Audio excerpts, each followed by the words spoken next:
Hello friends, please like and subscribe to the channel and enjoy the stories.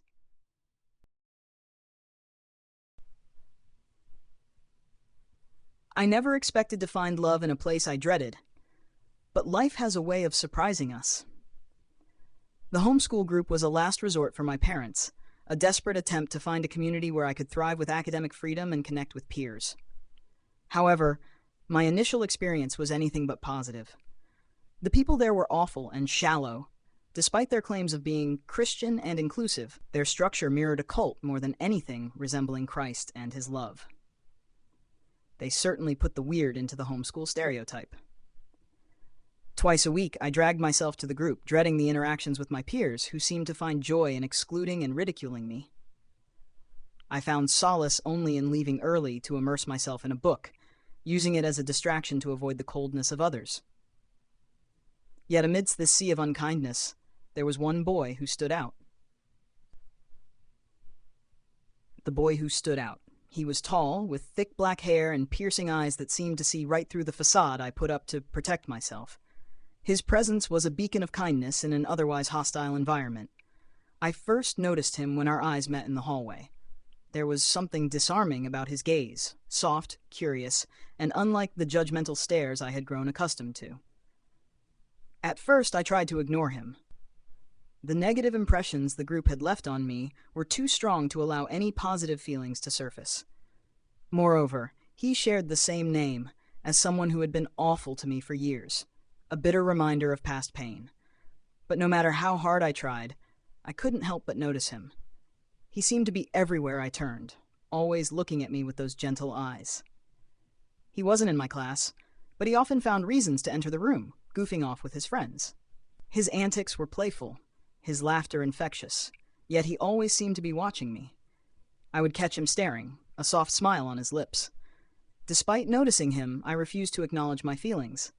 I buried them deep, convinced that falling for someone in this group would only lead to more heartache and hurt.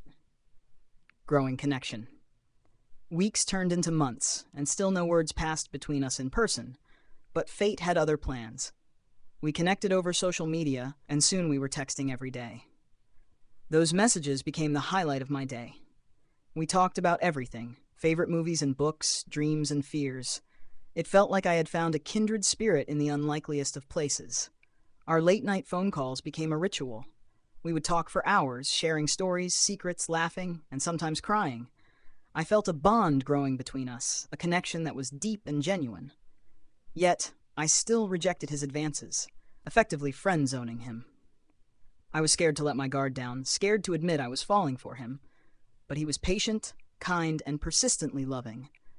As we got to know each other, we shared more about our lives, likes, dislikes, and long-term goals. Surprisingly, we had much in common. We would pray together, for each other, and he showed me love in the most genuine, kind way without expecting anything in return. I was hooked, even if I didn't want to admit it. Eventually, I couldn't deny my feelings any longer. I confessed my love for him, and to my relief and joy, he felt the same. We began to date, albeit minimally, as we were both very young with strict parents. Our relationship was innocent and pure, built on mutual respect and shared faith. Never had I experienced love the way he loved me. He listened to me attentively, with such care and genuine interest in what I had to say. He encouraged and comforted me through all the family issues that burdened me, and always guided me toward Christ. Despite our apparent immaturity, our love was genuine and deep, and we were committed to growing together in faith. Every moment with him felt like a gift, a precious memory to be cherished. His love gave me strength and hope, a light in the midst of my struggles. The breaking point, our happiness, however, was short-lived.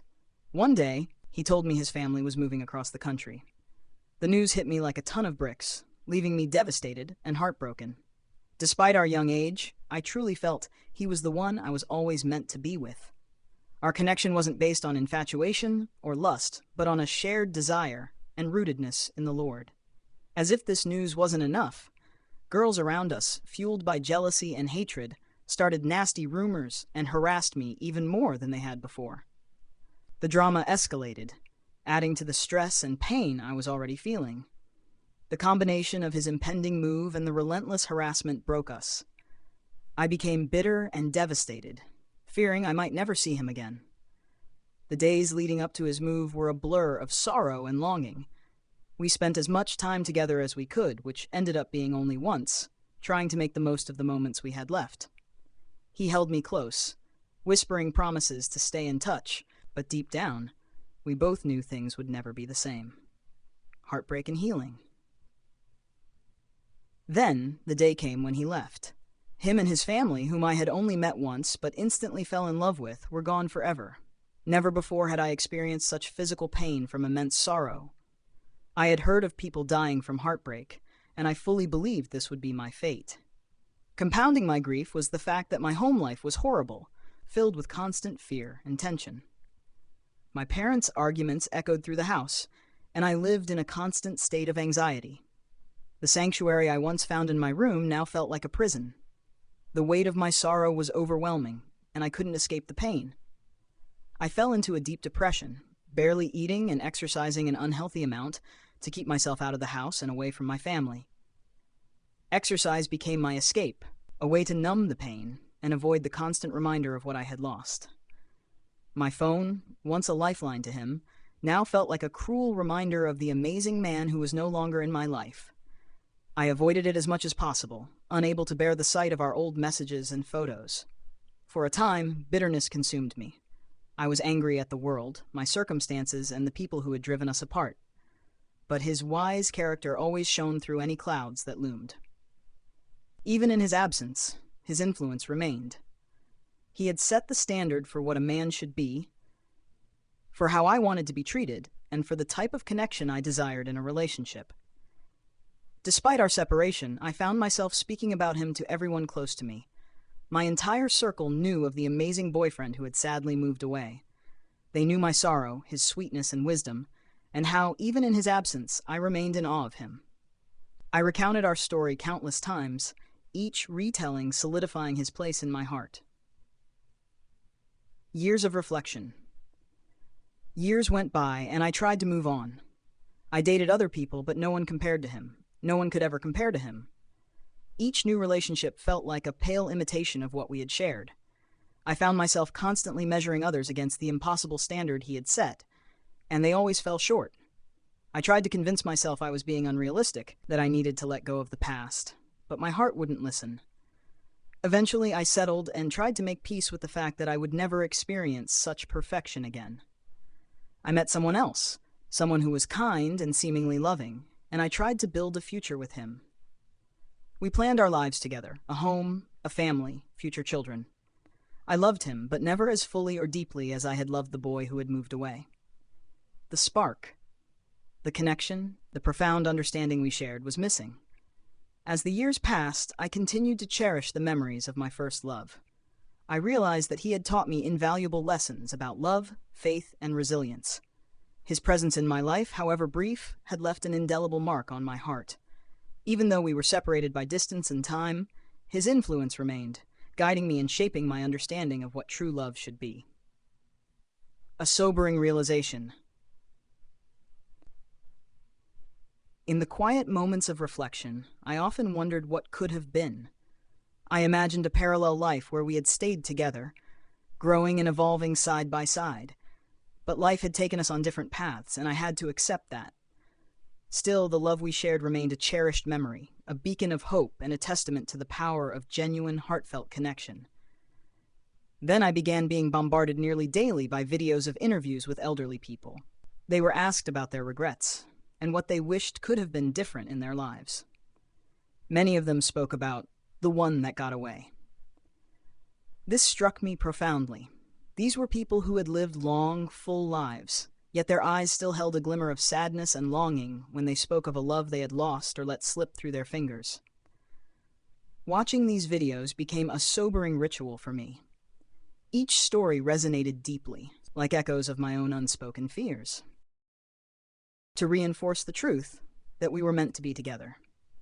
Our shared sense of humor, our mutual respect for each other's ambitions, and our ability to communicate without words all pointed to the same conclusion. We were soulmates. Yet, Despite the undeniable pull between us, I still didn't believe that we had to be in a romantic relationship to experience the fullness of love and fulfillment. I realized that our connection was a rare and precious gift, a love that didn't need to be defined by traditional labels. What mattered most was the bond we shared, the deep understanding and mutual admiration that had withstood the test of time and distance. It was a love that didn't require anything more than its existence, and in that realization, I found peace. I no longer needed to possess him to appreciate the beauty of what we had. I no longer needed to hold on so tightly to the past, to the love that could have been. Instead, I allowed myself to simply enjoy the moments we shared, the conversations, the laughter, and the quiet companionship that filled the spaces between words. And as I did, I realized that this was the kind of love I had always yearned for, the kind that was steady, unwavering, and content with simply being. I trusted that God's plan for me had come full circle, leading me back to the one person who had captured my heart all those years ago.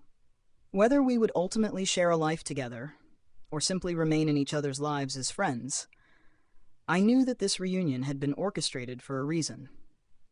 In the grand tapestry of our lives, our reunion was a stitch in time that had been placed with purpose and precision.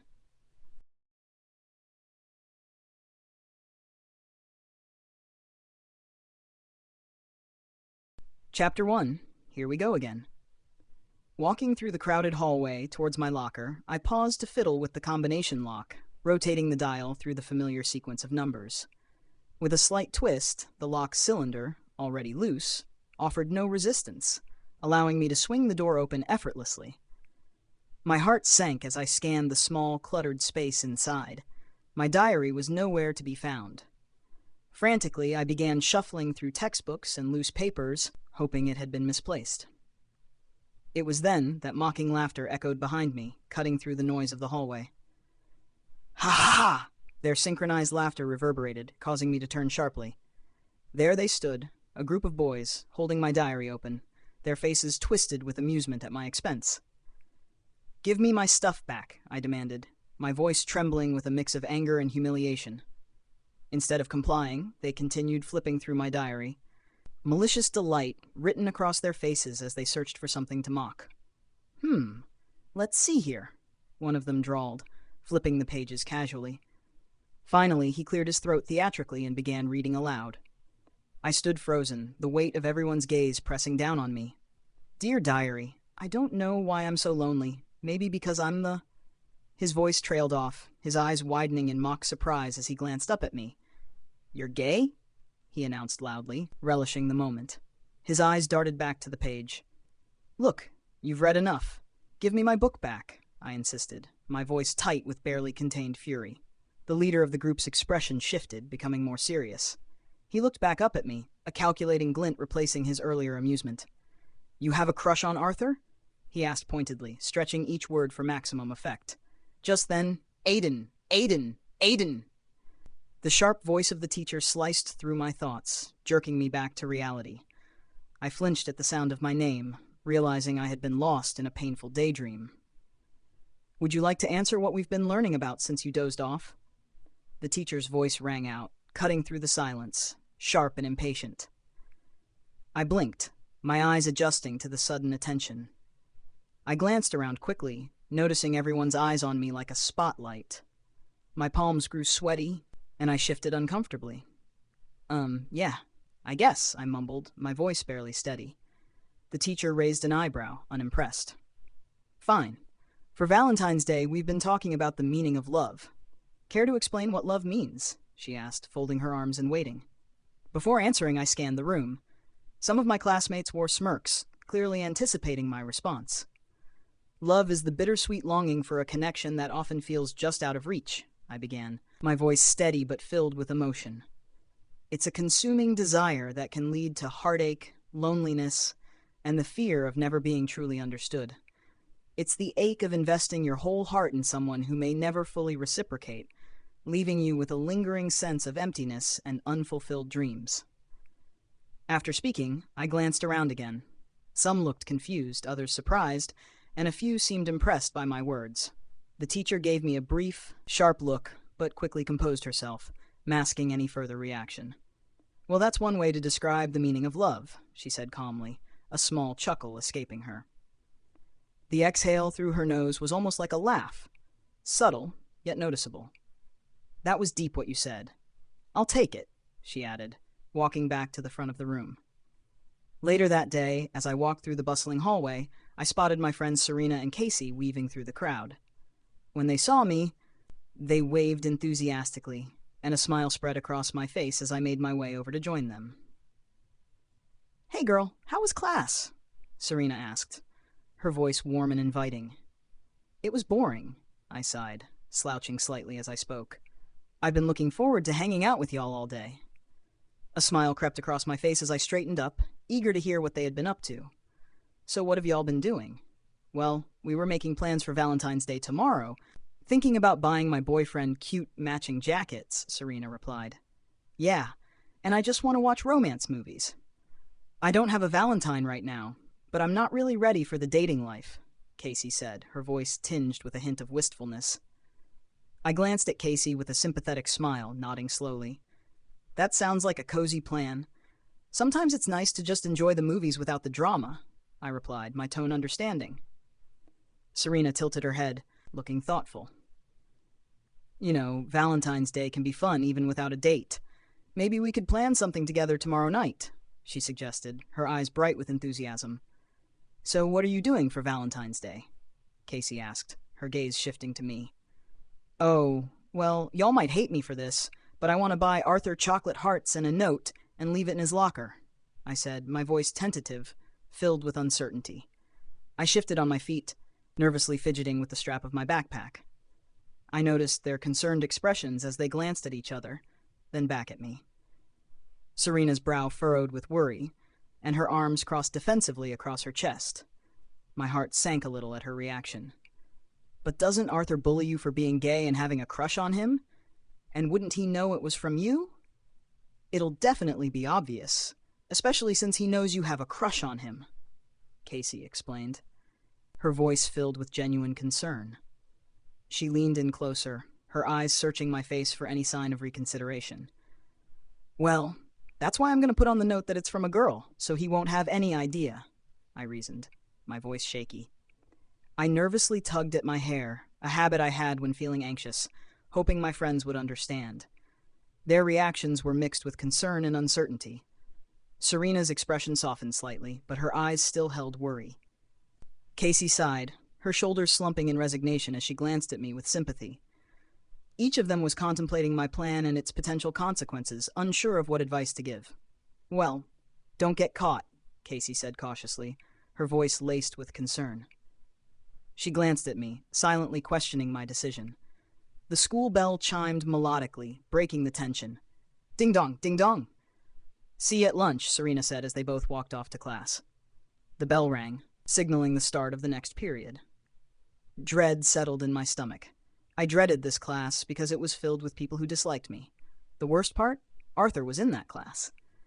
After yesterday's incident with my diary, things were bound to be awkward and tense. As I walked to my class, nervousness gripped me. I couldn't shake the thoughts racing through my mind. What could go wrong? And would anything go right? None of it seemed comforting. Finally, I reached the classroom door, students bustling in and out. This felt like my personal hell. Here we go again.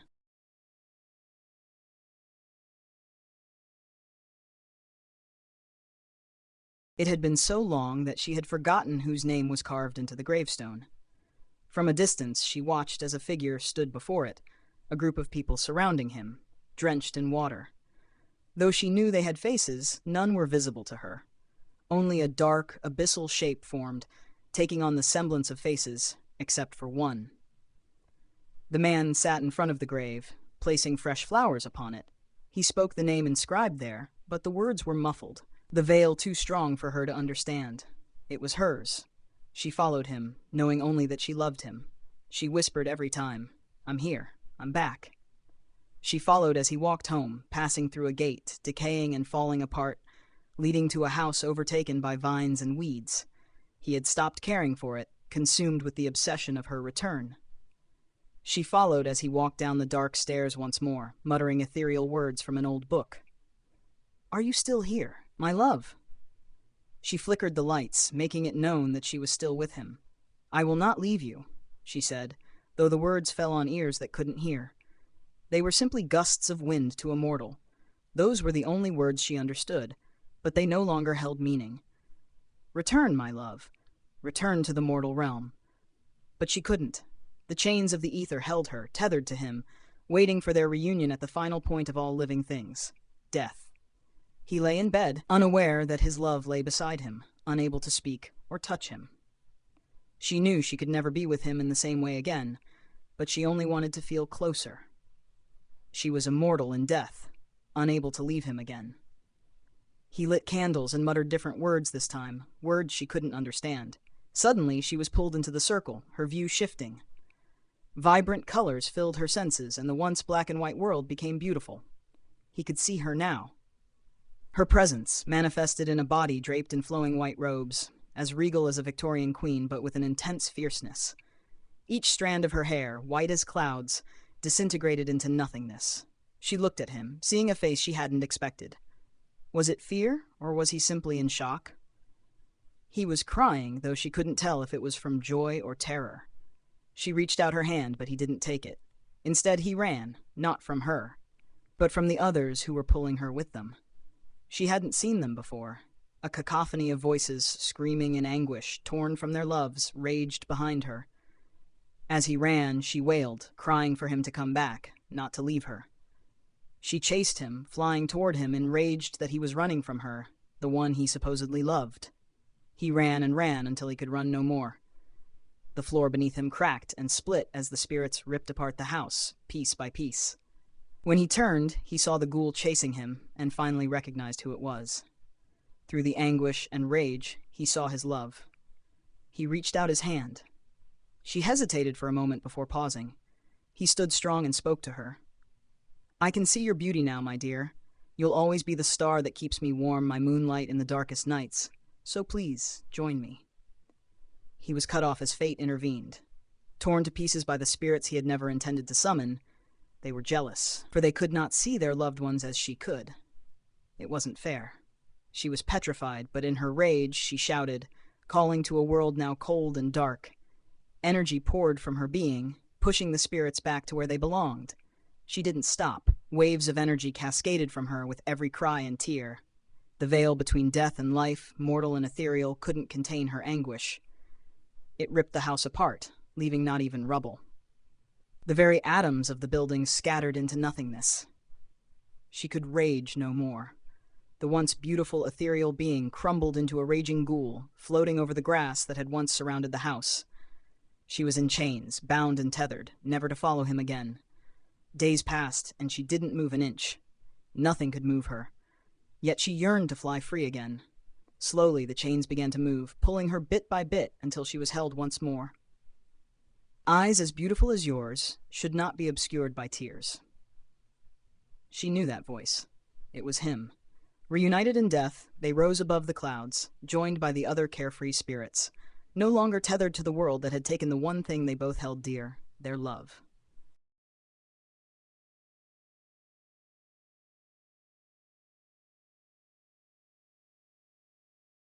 As soon as we entered, a girl approached us and said, "Namaste, uncle." My dad smiled and blessed her in return. We then made our way to the bride's room, which was filled with guests. My only job at that moment was to wait for my mom to finish her work as the temporary head of the bride's dressing and makeup team. Elderly people can't resist telling us what to do, and of course I was immediately given the responsibility of supervising the activities of the kids. The task was boring, but somehow my heart found a way to get through it. She entered the room with a wooden tray and started offering cups of tea. She was the same girl who had greeted my dad earlier. When she came to me and offered a cup, I couldn't resist accepting it, as by then I had already started liking her. To my surprise, the tea was marvelous. I wanted to compliment her like everyone else did, but my shyness held me back. The shy look on her face after receiving the compliments was priceless. She looked adorable, and it became really hard for me to take my eyes off her.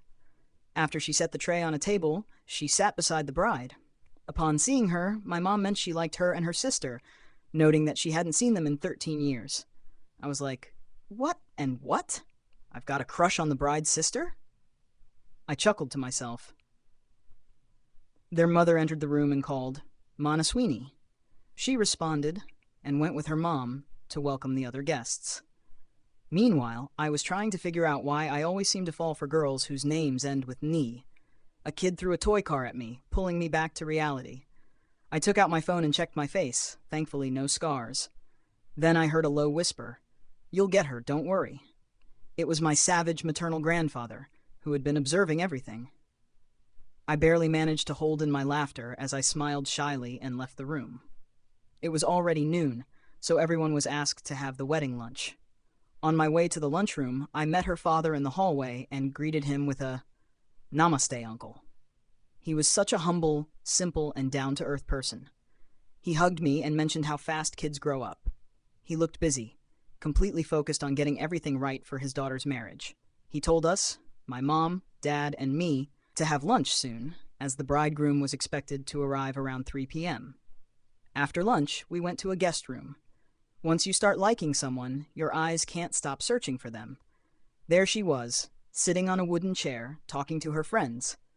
The beds were already occupied, but there was space for 2 on one of the sofas. I asked my mom and dad to sit there. The only way I could relax was by sitting on the floor. I had no problem with that, but she quickly noticed and asked me to take her chair. Of course, I refused, thinking it wouldn't be right for her to sit on the floor. She insisted, saying, "There are chairs available, so sit down." A moment later, she returned with another chair and sat within her group of friends. Thankfully, there was a boy sitting beside me with whom I could talk. Being an introvert, I can't start a conversation easily, especially with the opposite gender. He started the conversation by calling me Baya, brother. I smiled and introduced myself, and he introduced himself as Manu's brother. I said, "Oh, great." She heard me and started paying attention to our conversation.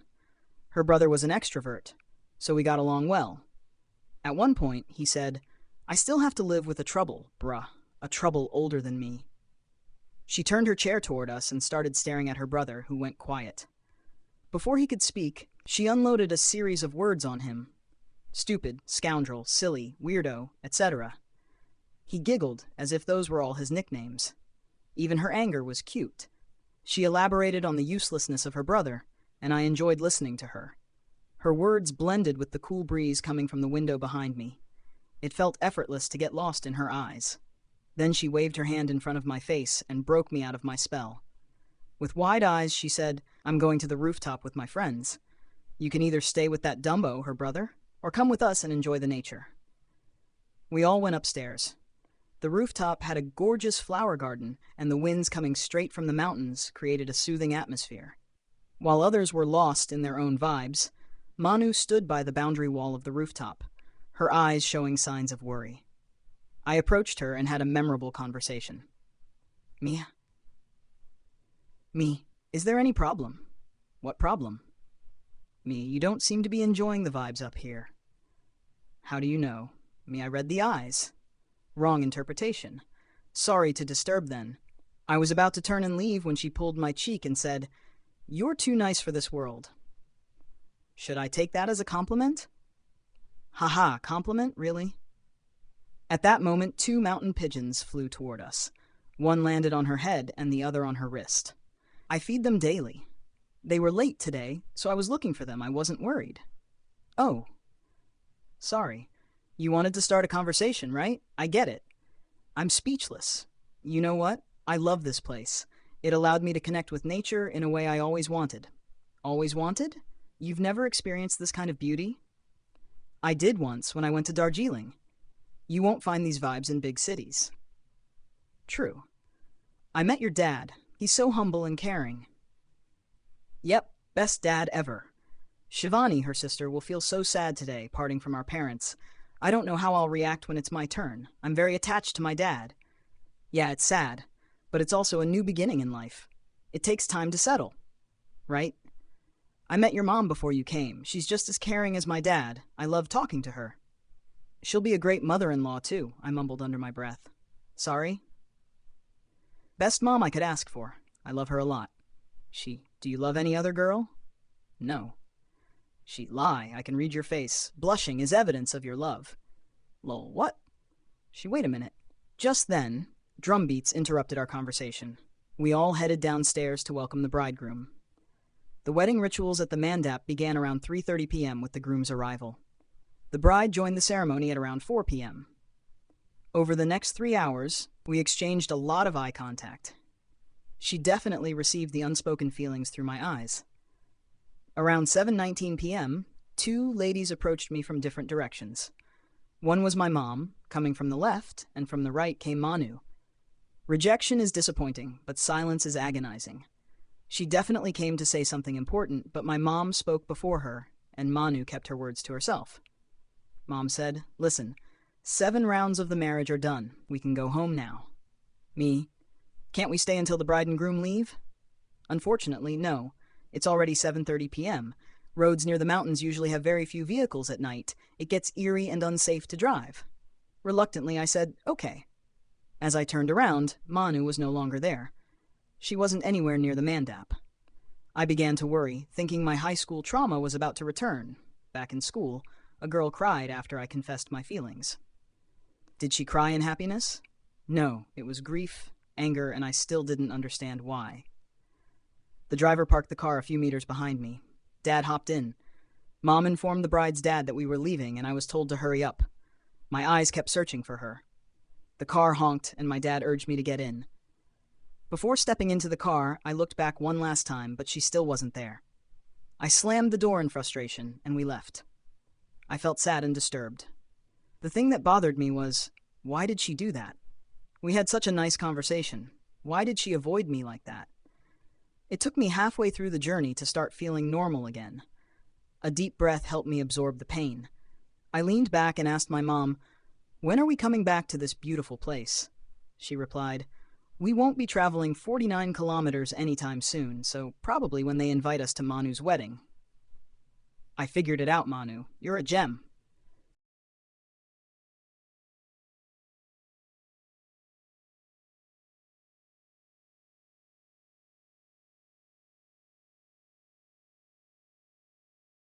Intro about me at the time. I'm Arjun, 18, an Indian guy from a small town called Cornwall. I'm a first-year student studying medical sciences at McGill University in Canada. I'm 5'10" and fairly fit. I'm heavily introverted. Until I met her. Friday, September 14th, 2018. 2 weeks into my first year of university, and I was already burnt out. It was a long Friday, and waiting for the final lecture of the day to finish felt like forever. I just wanted to go back to my room, relax for the weekend, and do nothing. For some background, I'm an introvert. I don't have much confidence in talking with people or making conversation, but I'm often described as a gentleman. My roommate, on the other hand, was very extroverted. He talks to lots of people, has many friends, and has a way better social life than I do. That night, while I was watching a movie and eating takeout, my roomie came in with a bunch of his friends. Me, being the introverted person I am, got awkward around them and felt out of place. Eventually, I inserted myself into their group conversation, and I hit it off with all of them. Later that night, they all invited me to join them at a nightclub across town. It was out of the ordinary for me, but I went anyway. At the nightclub, I was going crazy, screaming lyrics and dancing like the night would never end. I was enjoying myself. Then I turned my head and saw her, in her cute blue tank top, partying like crazy. I imagine she was probably a head shorter than I am, dancing her heart out with her best friend. I suddenly froze and stared at her. I didn't even know the girl, but for some reason, I just felt like she was the one. She had a smile that made you sit and stare in awe, brown eyes that lit up like the moon, and wavy brown hair. I remember she caught me staring and I quickly turned away.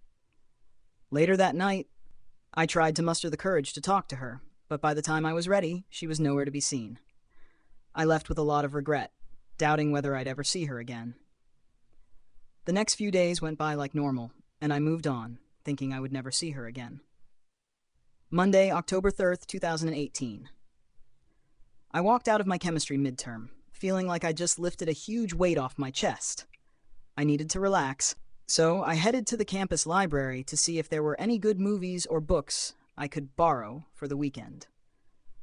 I walked into the Indian movie section, looking for a Shah Rukh Khan movie. Who doesn't love King Khan? As I walked through the section with my eyes fixed on the Blu-rays on the shelf, I happened to bump into some guy holding a bunch of books. I apologized and helped him pick them up. That's when I saw her again. She was wearing a yellow flannel over a white shirt and was walking toward me. I quickly looked away, almost as if in guilt. I kept trying not to look, but then I realized she was right beside me. I felt like I had to do something, so I said something along the lines of, "Hi, I'm Arjun," expecting her to look at me weirdly and walk away. Instead, she looked at me, smirked, and said, "You've never spoken to a girl before, have you?" And read me like a book. I simply said, "Funny how you could figure that out so easily." She laughed and asked, "Are you a first year?" That's when everything started. Her name was Daya, short but sweet. We exchanged numbers and immediately started messaging each other. Friday, October 7th, 2018. Daya and I had been messaging daily by now. She's a medical sciences major, just like me. We had lunch together at the dining hall, and she showed me her family photos, her friends, and her ancestral home in Punjab, India. I showed her my family, my friends, and my room. When she was looking at the photo of my room, her eyes lit up, and suddenly she asked, "Do you want to watch an SRK movie with me in my room tonight?" I told her, "I'm sorry, I was actually planning to." And then I realized she asked me to hang out with her. Being the introverted idiot I am, I usually prefer being alone, but I quickly changed my answer to, "Actually, I just realized my exam isn't that close, so I'm down to watch." She smiled and said, "Room 307 at my res. Bring some blankets and snacks." And she left for her class. I couldn't process what happened, but I was sure at that moment that this girl was the one I wanted to marry. Later, I told my roommate about her, and he went into full wingman mode. He gave me tips on how to look good, handed me snacks, and even slipped a condom into my secret pocket. He turned me from Surinder Sahni to Raj Kapoor, if you know, you know. I was off, walking to her residence building. I knocked on her door, and her roommate opened it, giggling in excitement. Dia was doing her hair in her room. She saw me and rushed to greet me, giving me a hug. I could feel the butterflies at that moment. Her roommate was hyping her up and even took some photos. However, she left about 5 minutes later, and that left Dia and me alone. You'd think we'd have a hot makeout session right then, like every other couple, right? Wrong. I literally complimented her blue dress, and she said, "That's it? I thought you already saw this at the club, dude." I froze. She knew I saw her at the club? She then said, "I was waiting for you to approach me that day. I saw you staring at me for like 2 hours straight." I was silent. She laughed. "Dude, you thought this was all a coincidence?" "I literally followed you into the library after our chemistry exam because I wanted you to approach me." She grabbed my hand, dragged me to the TV room, and put on one of the Blu-rays she picked out that day. "Veer Zara is my favorite movie ever, and I want you to watch it with me," she whispered with a seductive look. I was clueless, so I just gave a forced, awkward smile. Midway through the movie, she put her hand on mine as I was eating popcorn and moved it into her mouth. I gave it to her, went back for another handful, and as I did, she turned my head and kissed me hard. I blacked out for a moment, in shock, and didn't wake up for a while. When I came to, I was in her lap, looking right at her beautiful tear-filled eyes, and I saw her smile grow as mine did. She kissed me again, and I told her, "I love you." She said, "I love you too, Arjun. I felt a strange connection with you at the club that day, which is why I followed you around and put myself on you that day." That's when I realized her blind love for me was as strong as mine for her from that day at the club. It felt like a dream. Until the paramedics knocked at our door. Turns out, Dia had called an ambulance for me. We shared a good laugh as they checked my vitals. Later that night, we cuddled in her bed while my playlist of Arijit Singh played on her TV. Gosh, she's the one, isn't she?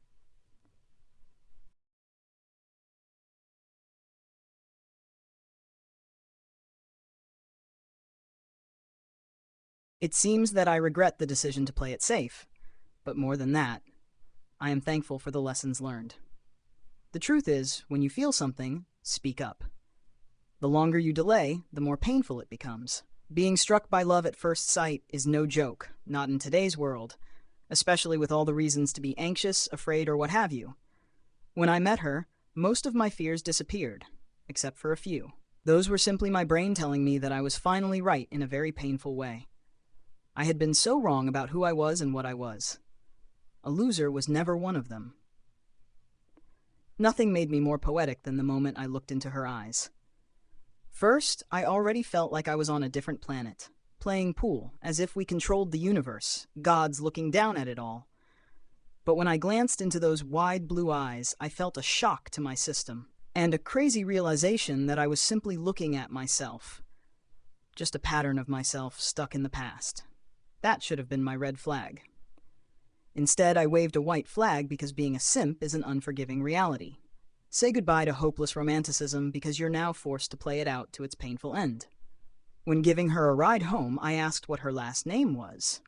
Out of curiosity, I thought I might know the family, even though I hadn't been back in my hometown since 2001. When she said Eisen, it was like a spark reigniting. It reminded me of the biggest burden I've ever carried. Never mind the previous 27 solid years of isolation. 2 years before meeting her, I was so hopeless about myself, my future, and my ability to feel human. I held an iron meteorite in my hands, saying to myself, if I ever get married, I'll fashion one into a pair of wedding bands. The main reason being the beautiful pattern the iron crystals make. Never mind the fact that it takes billions of years for them to develop. Her simple spoken words shook me out of my skin. I felt like I had just met my wife, and my search was done. It was indeed a chain, and a painful one. In moments of regret, after 2 years, I often thought I should have spoken my first thought. The delay in my speech only gave the devil more time to plot. After 3 weeks of the thought and attachment pinging in my brain, I used my truth as a weapon against myself. Tell people the crazy thought you have, and they'll gladly pull the trigger for you. In a moment of despair for the future, I told a stranger that I was meek because I believe I just met my wife and she's here. I should have said it to her directly, I'm done, the search is over, while looking at everyone and saying, she's it. I could handle her haunted past because I was no saint myself. She didn't want to face herself because, well, it's frightening to see what this world has turned us into at the cost of pleasure. That statement is quite prophetic. When that gossip bullet made its rounds, she finally confronted me, asking if I had told people that she was my woman. That's not exactly how I put it, but I agreed because I was done fighting. That was until I saw all the pictures people had started painting of me for her to see. Let's just say their imaginations weren't romantic. They always included, if not all, then some of the 7 deadly sins. They painted me in their own image, as I put it. It's funny because one of the last things I ever said to her was that I was learning how people project themselves. I saw between the lines of what was said about her, either to deter me or scare me. It hurt to see them portray me as the enemy, which was one of my biggest fears in life, being misunderstood. Saying that dumb emotional sentence about wifey was freeing. I said it because I wanted to self-destroy it. But I couldn't do it by living a lie or letting it go. It was my curse that I spoke it. For now, it feels like I'm cursed by the first time I ever spoke the truth as far as I knew it. The status quo fills me with thoughts, and the illusion of promise when moving on occurs, only to relive the same problem over and over. I sell my soul, but only once in a lifetime. I want to write more, but work now has me in chains, surviving until the next time. A blind hope, if there ever was one.